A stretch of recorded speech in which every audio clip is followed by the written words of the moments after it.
আসসালামু আলাইকুম। কুরবানির ঈদের বেচাকেনা অলরেডি শুরু হয়ে গেছে। ইতিমধ্যে আমাদের ফার্মের গরুগুলো বিক্রি করা শুরু করে দিয়েছি। তো এর মধ্যে আমরা আজকে প্ল্যান পরিকল্পনা করলাম আমাদের ফার্মের কাজগুলো দ্রুতভাবে শেষ করে আমাদের স্থানীয় যে হাট আছে এই হাটে আজকে চলে যাব হচ্ছে বাজার দেখার জন্য বা কেমন দামে গরু কেনা বেচা হয় এরকম হচ্ছে একটা আইডিয়া নেওয়ার জন্য। যেহেতু ইতিমধ্যে আমাদের কিন্তু বেশ কিছু গরু আমরা বুকিং নিয়ে ফেলছি। ইনশাল্লাহ পরবর্তী সময়ে এই ভিডিওগুলো অবশ্যই বিস্তারিত নিয়ে আপনাদের সাথে তুলে ধরবো। গত কয়েকদিন ধরে টানার বৃষ্টির কারণে কিন্তু আমরা ওই রকম কোনো ভিডিও করতে পারতেছি না। অনেকদিন ধরে আমাদের জেনারেটরটা বন্ধ ছিল বা কোনো প্রয়োজন ছিল না, তাই আর কি এটা স্টার্ট দেওয়া হয় নাই। যাদের গরু আছে তো তারা কিন্তু আগে হতাশ হবেন না, ইনশাল্লাহ হয়তো পরবর্তী সময় বাজার ভালো হবে। তো যেহেতু যারা কুরবানি দেয় বা আমরা নিজেরা যদি কুরবানি দিই, যদি আমাদের গরুগুলোকে কুরবানির গরু যদি রাখার জায়গা না থাকে একদিন দুদিন আগে নেওয়া হয়, আর ফার্ম থেকে গরু কিনলে সেটার হিসাব কিন্তু আলাদা। সাধারণত গরু বিক্রি হয় ঈদের 2 থেকে 3 দিন আগ পর্যন্ত। তো এখনো কিন্তু ওইরকম ভাবে পর্যাপ্ত পরিমাণ হাটগুলো জমে নাই। ইনশাল্লাহ আগামী 2 থেকে 3 দিন পরে কিন্তু হাট ভালোভাবে জমবে। এখন যারা গরু বিক্রি করতে চান বা কার এলাকায় বাজার কেমন অবশ্যই বিস্তারিত জানাবেন।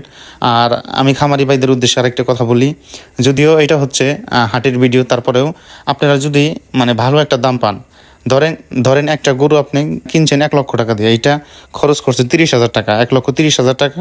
আর যদি আপনার 20,000 টাকা প্রফিট হয় তাহলে ওই গরু রাখার আর দরকার নাই, ইনশাল্লাহ বিক্রি করে দিবেন। কারণ আপনার পরবর্তী সময়ে বাজার কমও যাইতে পারে, বেশিও যাইতে পারে। আসলে গরুর ন্যায্য দাম পাইলে বা খামারিরা যদি ন্যায্য দাম পায়, যদিও আমাদের পরিশ্রমের সমপরিমাণ কিন্তু দাম আমরা পাই না।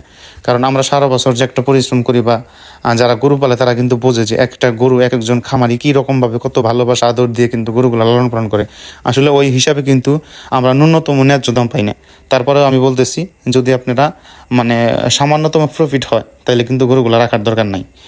আর আমি কিন্তু ইতিমধ্যে চলে আসলাম। এরপরে যেহেতু আজকে দুপুরবেলায় বৃষ্টি হয়েছে, তাই আমাদের ঘাসের জমিতে কিন্তু আজকে সার দিয়ে দিব। তো এখানে সাধারণত আমরা একবার করে সার দিতেছি।